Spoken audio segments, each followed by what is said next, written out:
श्री शिवाय नमस्तुभ्यम। राधे राधे, हरे कृष्णा। श्रावण मास महत्तम अध्याय 14। फ्रेंड्स, आज हम बात करेंगे अध्याय 14 के विषय में। कल हमने अध्याय 13 में भगवान शिव ने ब्रह्मपुत्र सनत कुमार को दुर्वा गणपति व्रत की कथा सुनाई थी, जिसका व्रत श्रावण शुक्ल पक्ष की चतुर्थी तिथि को किया जाता है।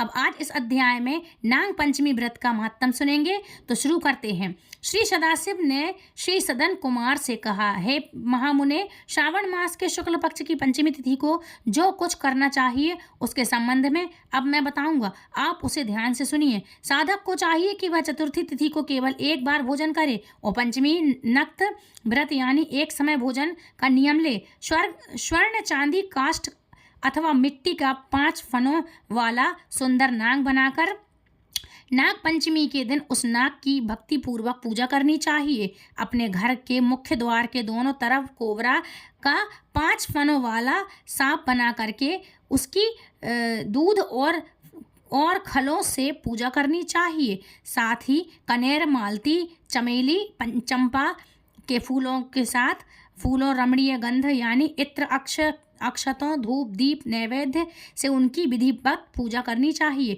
उसके बाद ब्राह्मणों को शुद्ध घी के लड्डू तथा खीर का भोजन करवाना चाहिए। इसके बाद अनंत वासुकी, शेष, पदनाम, कंबल, करकोटक, अश्व, धृतराष्ट्र, शंखपाल, कालिये तथा तक्षक, इन सब का नाम कुल के अधिपतियों को तथा उनकी माता कुंदरू को भी हल्दी और चंदन से दीवार पर लिखकर फूलों आदि से उनकी पूजा करें। साधक को चाहिए कि वह प्रत्यक्ष नाग देवता का पूजन करें, फिर घी और खांड मिला करके उनको दूध पिलाना चाहिए। उस दिन लोहे के किसी पात्र, कढ़ाई आदि में कोई पकवान नहीं बनाना चाहिए। नैवेद्य के लिए गेहूं के दूध का प्याज बना करके भक्ति पूर्वक अर्पण करें। भुने हुए चने, धान का लावा तथा भुने हुए जौ को ब्राह्मणों को देना चाहिए और स्वयं भी उन्हीं चीज़ों को खाना चाहिए। साथ ही अपने बच्चों को भी यही खिलाना चाहिए, इससे उनके दांत मजबूत होते हैं। सांप की भावी के पास गायन तथा वादन करना चाहिए और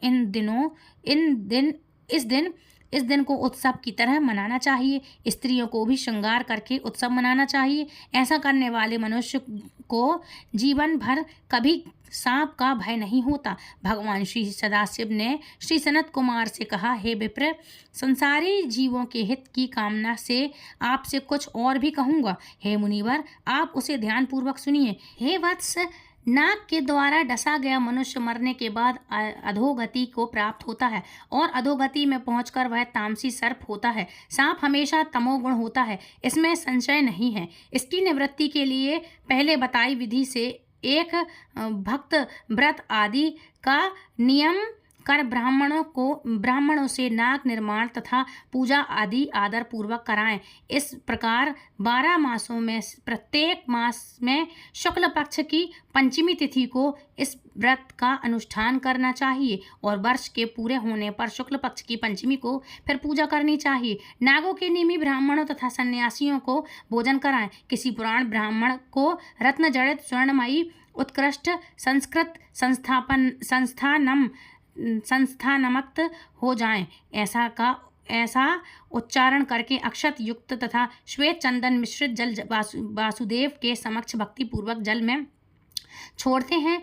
मुनि सनत, इस विधि से व्रत करने पर उसके कुल में जो सभी लोग सर्प के काटने से भविष्य में मृत्यु को प्राप्त होंगे या पूर्व में मर चुके हैं, वे सब स्वर्ग गति प्राप्त करेंगे। साथ ही हे कुल नंदन, इस विधि से व्रत करने वाला अपने सभी वंशजों का उद्धार करके अप्सराओं के द्वारा सेवित होता हुआ शिव सानिध्य प्राप्त करता है। जो मनुष्य इस व्रत को जैसा बताया है उसी के अनुसार करता है तो उसको इस व्रत के सभी फलों की प्राप्ति होती है। जो मनुष्य सावन मास शुक्ल पक्ष पंचमी के दिन भक्ति तथा श्रद्धा से नक्त व्रत करते हुए फूल आदि उपहारों से नाग देवों का पूजन किया करते हैं, उन पर मणिकिरण विभूषित सूर्य प्रसन्न होते हैं। इसके विपरीत मकान का दान या प्रीति ग्रह लेने वाले संसार के समस्त दुखों को भोगते हुए हैं और मृत्यु के बाद उनको सर्प योनि की प्राप्ति होती है। हे विप्रे, जो लोग नाग की हत्या करते हैं उनके यहाँ अगले जन्म में पुत्र नहीं होते या होकर मर जाते हैं। स्त्रियों के प्रति कृपाण से भी प्राणी की सर्प योनि होती है। वह लोग जो दूसरों की धरोहर यानी अमावस हजम कर जाते हैं, अमानत हजम कर जाते हैं, जो लोग दूसरों का धन है, अमानत है, किसी की हड़प लेते हैं, हजम कर जाते हैं या मिथ्या भाषण करते हैं, वह भी सर्प योनि को ही पाते हैं। जो मनुष्य किसी भी कारण से सर्प योनि में जाते हैं उन सभी के प्रयास के लिए यह उत्तम उपाय कहा गया है। जो लोग धन की कंजूसी त्याग कर नाग पंचमी का व्रत तथा अर्चन करते हैं उनके कल्याण के लिए सभी नागों के अधिपति शेषनाग तथा वासुकी हाथ जोड़कर प्रभु श्री हरि से तथा सदाशिव से प्रार्थना करते हैं। तब शेष और वासुकी की प्रार्थना से प्रसन्न हुए परमेश्वर शिव तथा भगवान शिव उस व्यक्ति के सभी मनोरथ पूर्ण कर देते हैं। वह नागलोक में अनेक प्रकार के सुखों का उपभोग करके बाद में उत्तम वैकुंठ अथवा कैलाश में जाकर शिव तथा विष्णु का गण बनकर परम सुख प्राप्त करता है।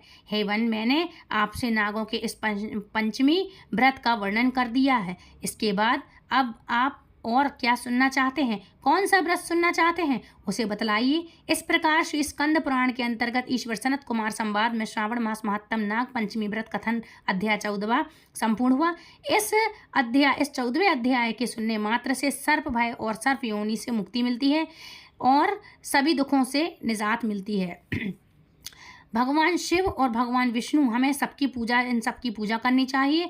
भागवत महापुराण में भगवान विष्णु ने स्वयं कहा है, जो मुझे पूजे शिव को नहीं और जो शिव को पूजे मुझे नहीं, दोनों पापी हैं। इसलिए प्रेम से, मन से, भाव से जयकारा लगाओ, जय जय शिव शंभू, हरे कृष्णा, राधे राधे। तो फ्रेंड्स, ये थी आज की कथा। आई होप आज की कथा आपको पसंद आई होगी। यदि पसंद आई है तो प्लीज़ वीडियो को लाइक, शेयर, कमेंट करें। चैनल सब्सक्राइब करना बिल्कुल ना भूलें और अपने सनातन धर्म को ज़्यादा से ज़्यादा शेयर करके दूसरों तक भी अपने सनातन धर्म की बातें बताएं। अपने धर्म का प्रचार करें। ये अपने धर्म का प्रचार होता है।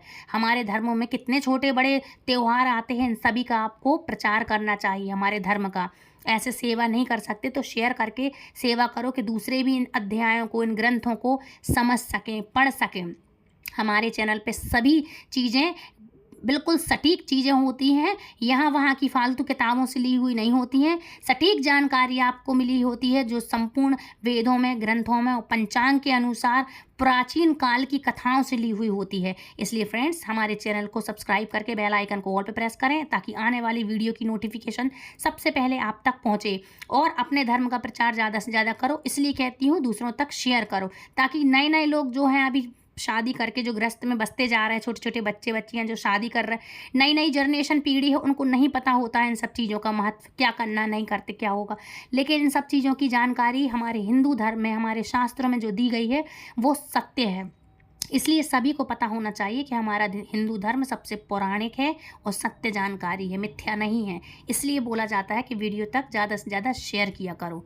तो फ्रेंड्स, मिलती हूँ नेक्स्ट वीडियो में। तब तक के लिए हर हर महादेव, हरि बोल, राधे कृष्ण।